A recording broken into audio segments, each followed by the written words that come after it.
अस्सलाम वालेकुम नाज़रीन। आज हम जिस टॉपिक पर बात करेंगे वो है खबीस जमात। नाज़रीन, अगर आपके साथ कभी किसी तरह का कोई वाक़या हुआ है तो हमसे शेयर करें। हम आपके नाम के साथ इसको अपनी वीडियो में बताएंगे। जी नाज़रीन, हम में से हर किसी के साथ कभी ना कभी ऐसा ज़रूर होता है कि हम महसूस करते हैं हमारे करीब से कोई गुज़रा है लेकिन हमें कोई नज़र नहीं आता। अल्लाह ताला ने इस कुर्रे अर्ज़ पर ना जाने कितनी तरह की मखलूक उतारे। इन मखलूक में एक मखलूक जिन्नात भी हैं। जिन्नात में अच्छे जिन्नात भी होते हैं जो हमें कोई नुकसान नहीं पहुंचाते, बल्कि एक तरह से वो हमारे दोस्त होते हैं, हमारे करीब रहते हैं मगर हमें कोई नुकसान या तकलीफ़ नहीं पहुंचाते। और भी जिन्नात बुरे होते हैं, इनको हम खबीस जिन्नात कहते हैं। ये जिन्नात ऐसे होते हैं कि उन्हें जहाँ मौका मिलता है वहाँ ये इंसानों को नुकसान पहुंचाते हैं, तकलीफ़ देते हैं। अल्लाह ताला ने कुरान पाक में सूरह जिन में इन जिन्नात का ज़िक्र किया है।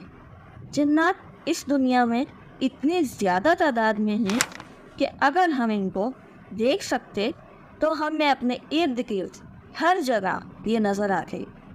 कहते हैं कि अगर आप जिन्नात का जिक्र कर रहे हों तो कोई ना कोई जिन इस वक्त आपके करीब होता है। आज मैं आपको एक बिल्कुल सच्चा वाक़या बताने जा रही हूँ। इस सच्चे वाक़ये में खबीस जिन्नात ने 2 सगी बहनों को मार दिया था। वैसे तो मैंने अपनी किसी वीडियो में आपसे कभी नहीं कहा कि वीडियो आखिर तक देखें, लेकिन इस वीडियो में आपसे ज़रूर कहूँगी कि वीडियो आखिर तक देखें, क्योंकि इसमें किन वजूहात की बिना पर खबीस जिन्नात ने इन बहनों को मारा ये भी बताऊँगी, और हम सब इन खबीस जिन्नात के शर से किस तरह महफूज रह सकते हैं कि ये खबीस जिन्नात इन बहनों की तरह हमें कोई नुकसान ना पहुंचाएं, ये भी बताऊंगी। तो एंड तक ज़रूर देखिएगा ताकि आप भी खबीस जिन्नात से महफूज रह सकें। ये 1992 का वाक़या है। रेलवे क्वार्टर्स में रेलवे के धोबी की फैमिली रहती थी। इसके 4 बेटे और 5 बेटियां थी। एक कमरे का छोटा सा क्वार्टर था। पूरी फैमिली नीचे ज़मीन पर बिस्तर बिछा कर सोती थी। जिस रात ये वाक़या पेश आया, इस रात शाम से ही बहुत तेज़ बारिश हो रही थी। रात के किसी पहर धोबी की एक बेटी को रफ़ा हाजत महसूस हुई। इसने अपनी माँ को उठाया।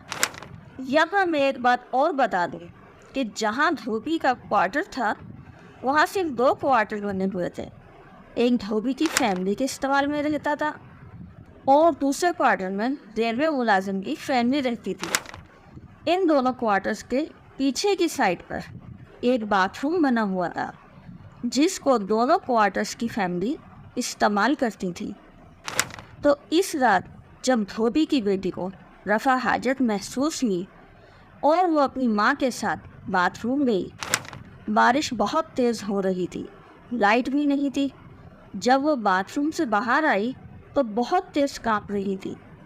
माँ ने समझा कि शायद बारिश की वजह से गीली हो गई है, इसलिए सर्दी लग रही है। वो इसको सहारा देकर घर में लाई। जब वो कमरे में आई तो वो लड़की अपनी बहन पर गिर गई जो वहाँ नीचे फर्श पर सो रही थी। माँ ने अपनी बेटी को चादर ओढ़ा दी, मगर इसकी सर्दी कम ना हुई बल्कि तबीयत मज़ीद ख़राब हो गई। पूरा घर जाग गया। लड़की की तबीयत ख़राब से ख़राब तर होती जा रही थी। धोबी ने अपने पड़ोसी फैमिली को जगाया कि मेरे साथ मेरी बेटी को अस्पताल ले चलो।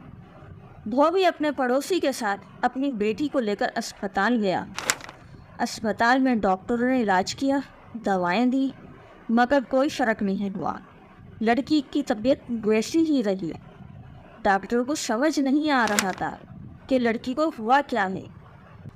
उन्होंने धोबी से कहा कि वो लड़की को किसी बड़े शहर के अस्पताल ले जाएं।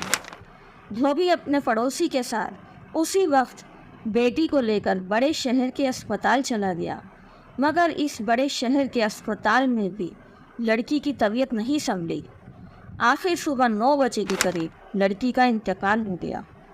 جیسے ہی لڑکی کا انتقال ہوا، یہاں گھر پر صبح 9 بجے اس دوسری بہن کی طبیعت خراب ہونا شروع ہو گئی۔ اس کی بھی وہی حالت تھی جو اس کی بہن کی تھی۔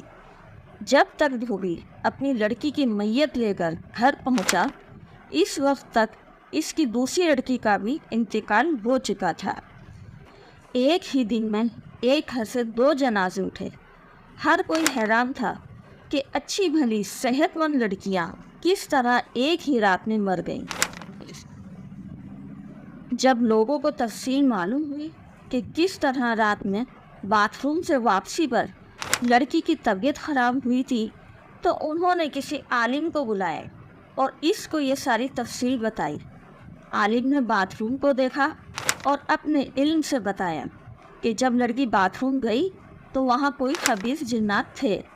وہ لڑکی پر قابض ہو گئے، اور جب وہ لڑکی اپنی بہن پر گری تو انہوں نے اس کو بھی اپنے قبضے میں کر لیا، اور پھر پہلے ایک بہن کو مار دیا اور اس کے بعد دوسری بہن کو بھی مار دیا۔ یہ سن کر پورے علاقے میں خوف و ہراس پھیل گیا اور کتنے ہی دن لوگ خوفزدہ رہے۔ تو ناظرین، جب اللہ تعالیٰ نے ہمیں ہماری حفاظت کے لیے باتھ روم جانے اور باتھ روم سے باہر آنے کی دعا بتائی ہے، تو ہم کیوں غفلت کرتے ہیں؟ کیوں دعا نہیں پڑھتے؟ کیوں دعا پڑھ کر باتھ روم نہیں جاتے؟ اگر ہم دعا پڑھ کر باتھ روم جائیں گے تو کوئی خبائث ہمارا کچھ نہیں بگاڑ سکتے۔